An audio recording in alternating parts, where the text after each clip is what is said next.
Hello beautiful people. As you can see, I'm out in nature. I'm just at Cissbury Ring at the moment, and I'm going to show you just the view very quickly.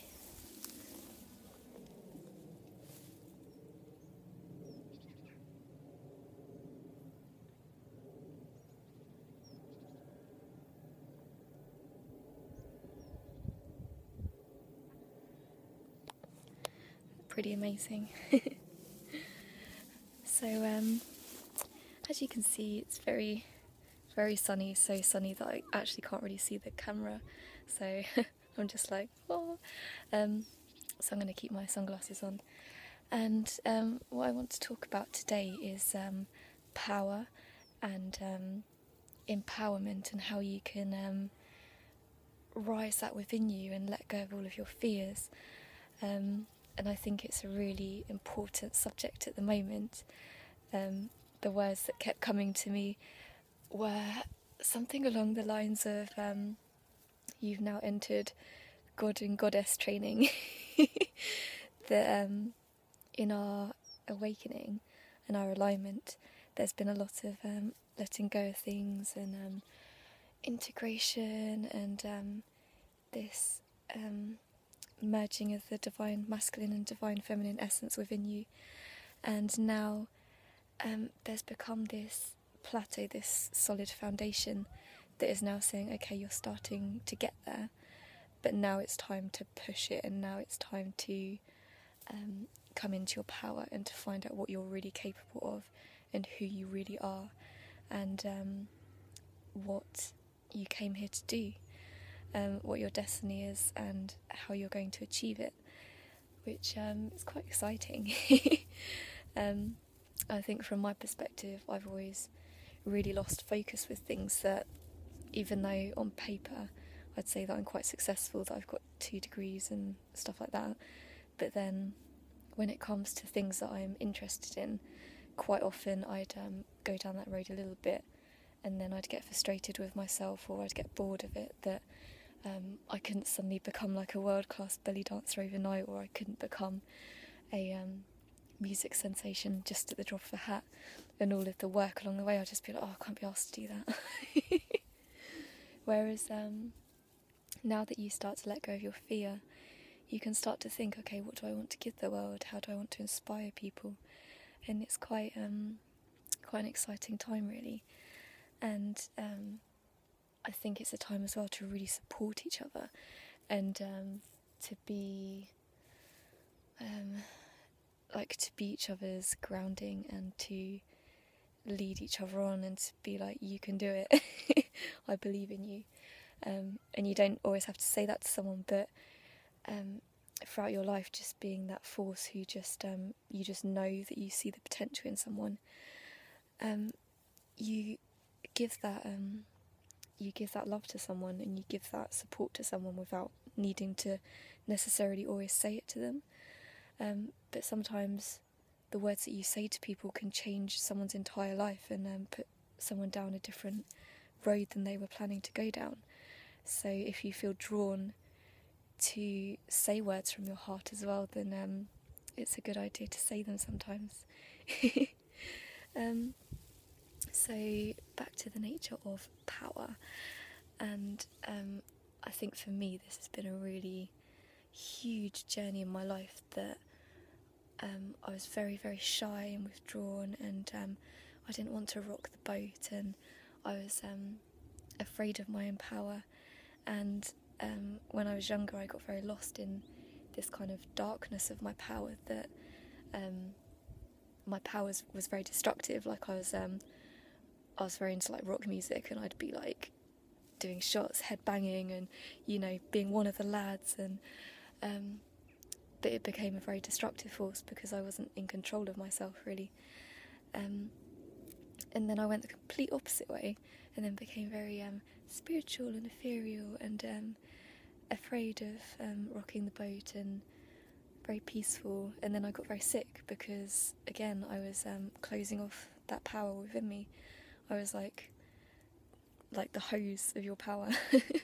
I was stopping myself when I knew that I had so much more to give myself and give the world. and it's very much reflected in my body language and the way that I express myself, that I was very, like, even if I'd get very dressed up and straighten my hair and do my makeup, make myself look really beautiful, but then when I'd go out, I just feel really like comparing myself to other people and not feeling like I was good enough. So obviously a lot of people have gone through that as well, that we like to say that it's society that's done it to us, and in some ways it is, but then it's also us that have done it to ourselves. So part of this bringing your power back is taking responsibility for yourself and your own power, and not being the victim anymore, and not saying I'm the way I am because my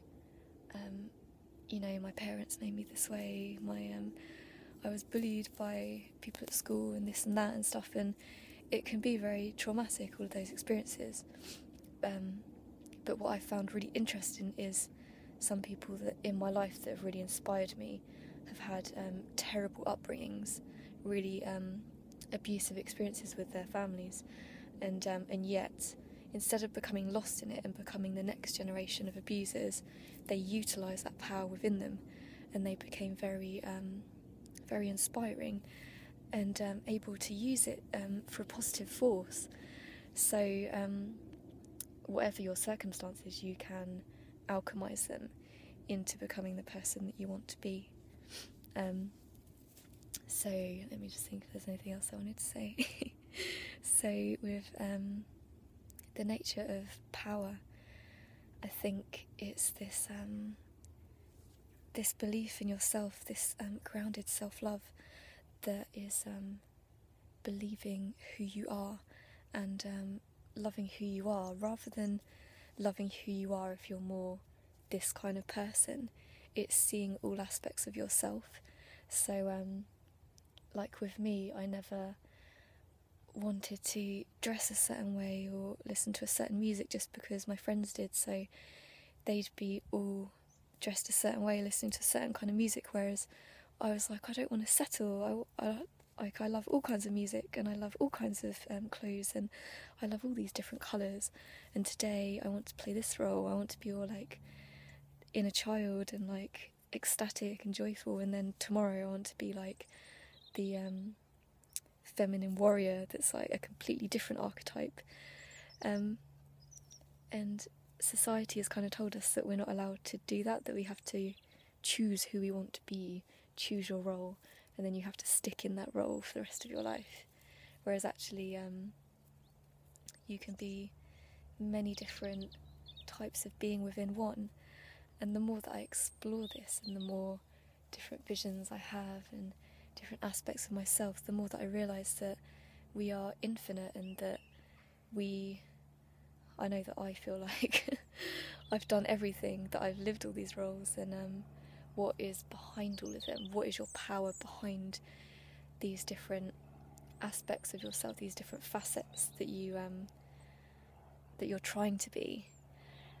And the answer is that there is just you. There is just this light, this power that is capable of creating anything underneath it all.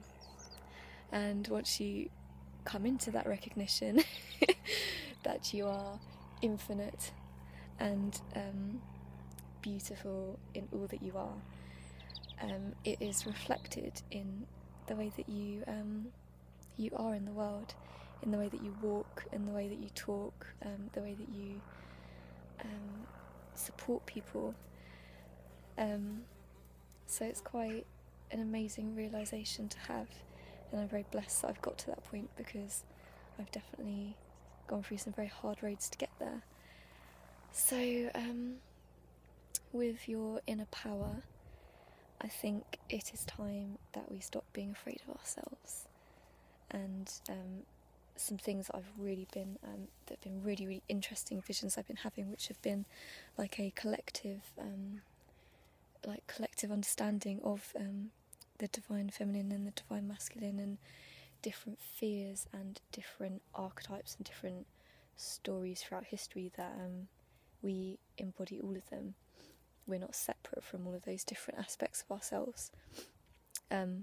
So when it comes really, really deep down into it, you might have an experience within this life that has taught you a certain lesson, but underneath it there's a fear deep down within you that is present within everyone. And I think that that is that there is a fine line between power and violence, like power and cruelty, and power and darkness, that we're afraid that if we become too successful, that we will get lost in it. And once I realised that, I was like, wow, that rings so true for me.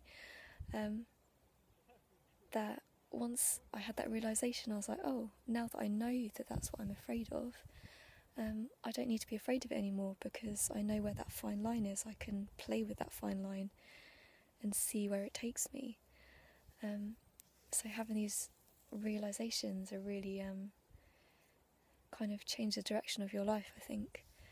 And one more thing before I go, because otherwise I'll run out of time, is also that the nature of power is not just this oomph and this action, this forward motion, but power is also like gentleness, unconditional love, kindness, and sometimes, unless you're in that resonance, you don't always see how powerful it is. And then when you get to that state of unconditional love and peacefulness, you see this very gentle power that is capable of moving mountains and the whole universe, like people like the Dalai Lama and Mooji, and people who are very enlightened. You see that they have an incredible power and presence about themselves without saying a word. They just they're here in their presence and they're in clarity, and you can see that without a word they understand the universe. So if you want to be gentle and loving and accepting and kind and patient, that is a part of your power. It isn't just you being a warrior and fighting. Part of your power is just being, and being happy to just be in all that you are, authentically you, in all aspects of you. So that's all I've got to say for today, because I'm running out of time on here, otherwise I won't be able to upload it. But I hope that has given you some sort of interesting perspective to work with. And I don't know if you can even see me with the sunlight, but lots of love, beautiful people.